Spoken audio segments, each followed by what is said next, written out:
Good afternoon, listeners, or good morning, maybe even good night for wherever you're at. On today's episode of Women Who Could Kill You, Eli and I, as well as Felicity, will be discussing everything about Agent Carter. And now we're going to be moving on to trivia. Felicity, which war did Agent Carter join? World War One. Close. Oh! Somebody said X, stupid. I meant World War Two. No, I meant World War Two. I knew that. It's okay. Who is Agent Carter's main love interest? Steve Rogers. Yep.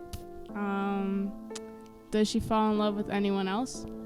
Yeah, but I forgot their name. It starts with an S, right? Yes. It sounds like salsa. What? Yeah.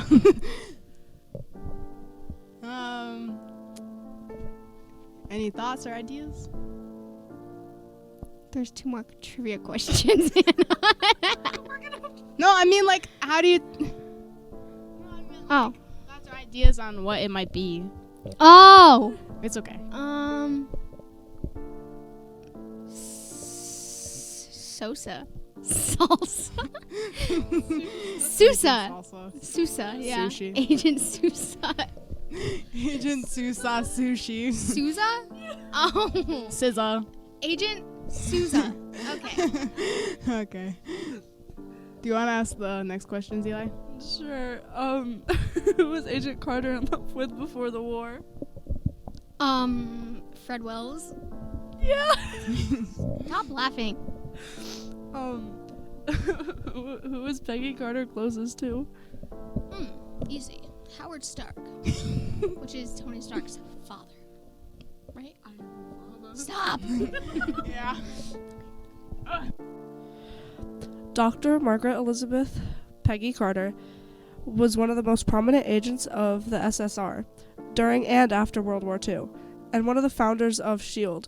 Originally a code breaker working at Bletchley Park, she joined the Special Operations Executive following her brother's death. Carter later joined the SSR, formed to fight Hydra. On the mission in Germany, she saved Abraham Eskren and Johannes Schmidt.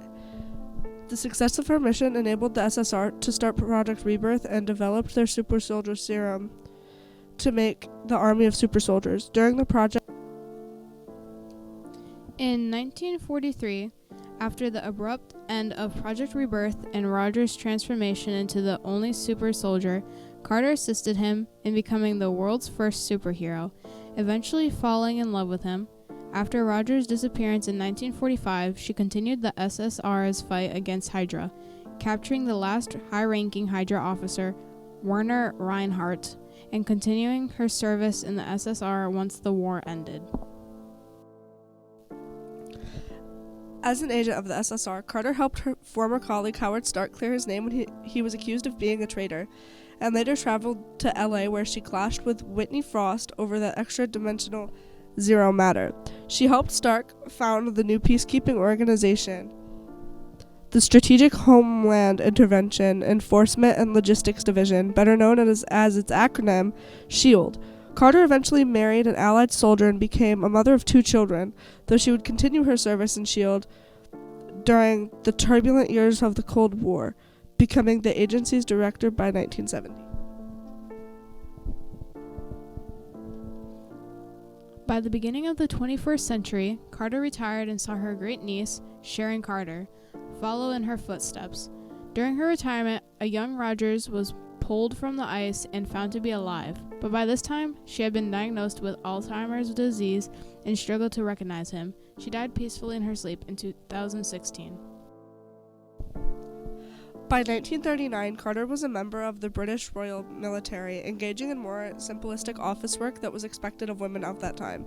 By 1940, she was working as a codebreaker in Bletchley Park. During this time, Carter became engaged to Fred Wells, a man who worked in her department. Her priorities were called into question when Mr. Edwards informed her that she had been recommended for the Special Operations Executive. Believing that a woman should not fight, Carter turned down the offer. Carter introduced her fiancé to her brother Michael at their engagement party. To her disappointment, she discovered that Michael believed Wells was not good enough for her and that his sister had the potential for greater things. He revealed that he was the one who had recommended Peggy to be a field agent. The pair discussed if this wedding was truly what she wanted, with Michael telling her that as it was not yet her wedding day, she still had time to change her mind. In spite of his assurances that she was meant to be a fighter, Peggy refused to listen and stormed away. Carter continued to focus on her upcoming wedding, having her mother help her try on her wedding dress. The preparations were tragically cut short when the family were informed that Michael had been killed fighting in World War II. His death greatly saddened Carter, who realized she had lost the only person who truly understood who she was. The loss prompted her to reverse her earlier decision and pursue the field agent position. But as a result, the marriage was called off. Carter eventually joined the British Counterintelligence and Security Agency. As an MI5 operative, Carter was loaned out to the Strategic Scientific Reserve, where she became an advisor. In November 1940, she infiltrated Castle Kaufmann, the headquarters of the Schutzstaffel General Johann Schmidt, who was also a leader of Hydra.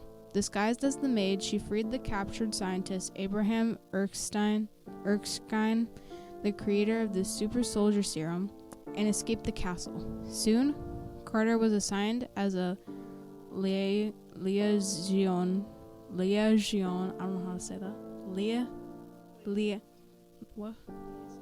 Liaison from the British government under Chester Phillips' order to help the Americans combat the Nazis. Whoa. In the winter of 1942, Carter spent time in the sewers in New York City. Carter also spent time in the Soviet Union, learning local dialect, which kept her from freezing to death. She was also hanged once, but survived. Once Erskine's super soldier serum was ready, he and Carter started looking for a viable candidate to become the first super soldier. Make sure to listen to our next podcast on women who could kill you. Have a good day and a good night.